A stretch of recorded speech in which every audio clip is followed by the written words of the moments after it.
Saludos estudiantes de quinto año. Nuestro tema del día de hoy es centralismo y descentralización.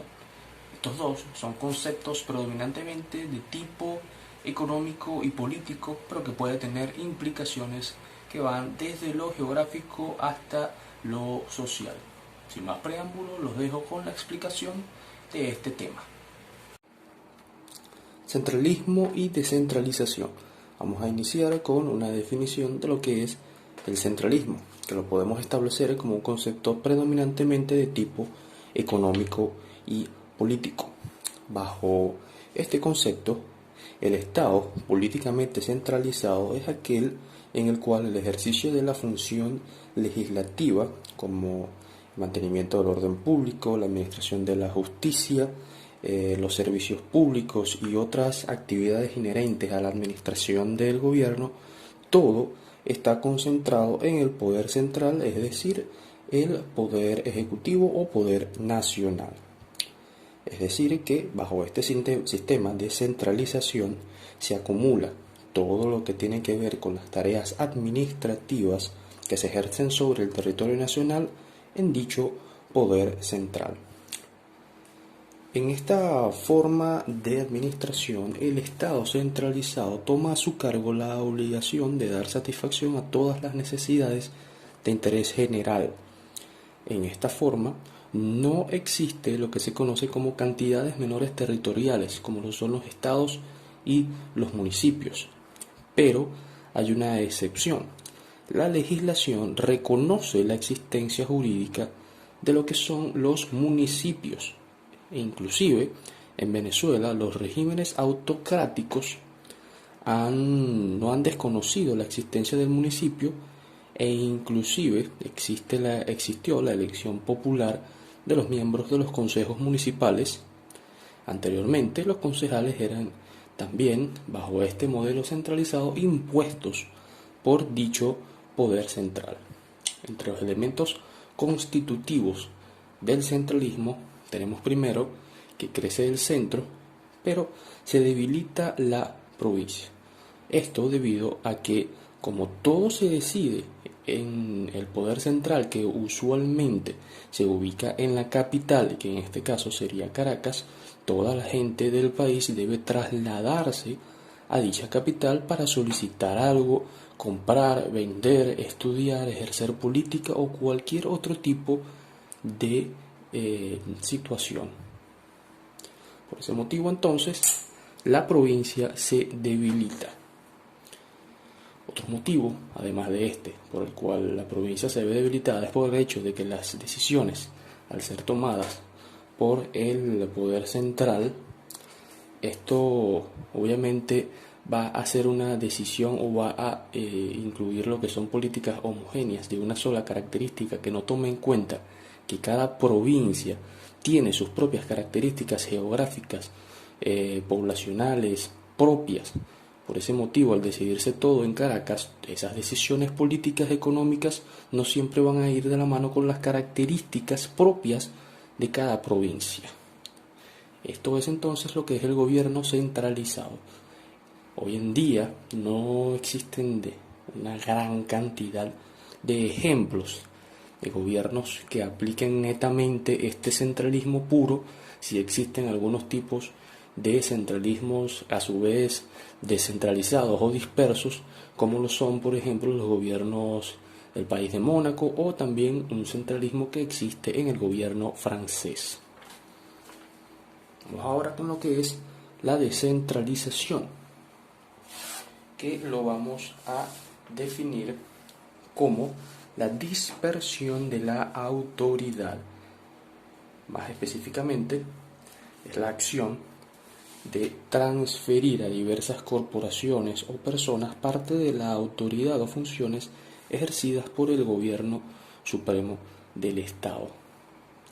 Este sistema administrativo deja mayor o menor amplitud de la acción en lo que tiene que ver con las provincias o municipios para las gestiones de servicios públicos y otras actividades.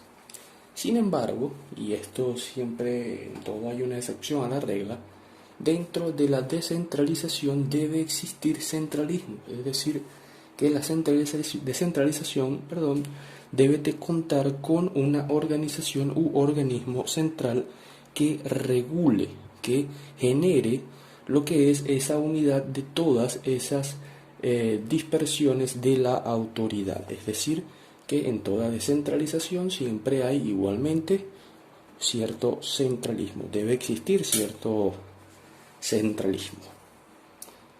Por otra parte, lo que tiene que ver con el límite y la coexistencia de la descentralización, esto lo explicamos en que el límite extremo de la descentralización es al mismo tiempo el límite de la coexistencia de una pluralidad de comunidades jurídicas. Esto va de la mano con este concepto de organización central, de que sí, debe haber cierto límite en la descentralización porque debe existir la coexistencia entre cada una de esos organismos descentralizados, porque de lo contrario no vamos a tener una descentralización, sino que vamos a tener provincias, estados o municipios que son completamente autónomos y que van fuera de lo que son las políticas nacionales del poder central. Es decir, no va a haber una unidad dentro del territorio nacional. Por eso se hace necesario la existencia de una organización central que regule la descentralización, porque de lo contrario vamos a tener muchos países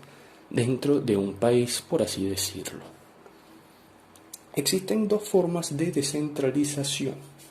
Primero que todo tenemos la descentralización de servicios, que la definimos cuando el Estado, y de hecho vamos a establecer un concepto general, porque las dos formas de descentralización de servicios y descentralización territorial consiste o inicia el concepto de la misma forma, que es la creación de órganos dotados de personalidad jurídica propia, es decir, tienen su propia legalidad, su propia autonomía, por así decirlo.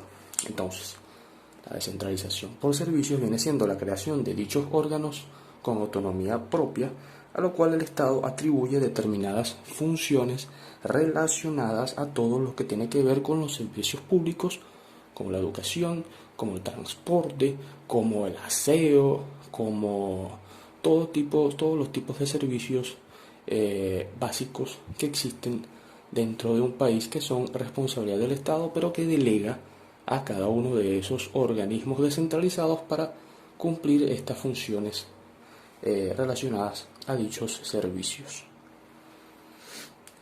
Ya sabemos que pues el Estado no puede administrar todo directamente y por eso administra una parte de lo que tiene que ver esas funciones. La otra forma de descentralización es la descentralización territorial, en la que el Estado, al igual que con los servicios, crea órganos con su propia personalidad jurídica que tienen una autoridad o jurisdicción sobre cierta parte del territorio. A ellos se les confiere el ejercicio de funciones que en principio son propias del Estado, pero como ya venimos diciendo, el Estado delega dicho ejercicio de dichas funciones a dichos órganos creados.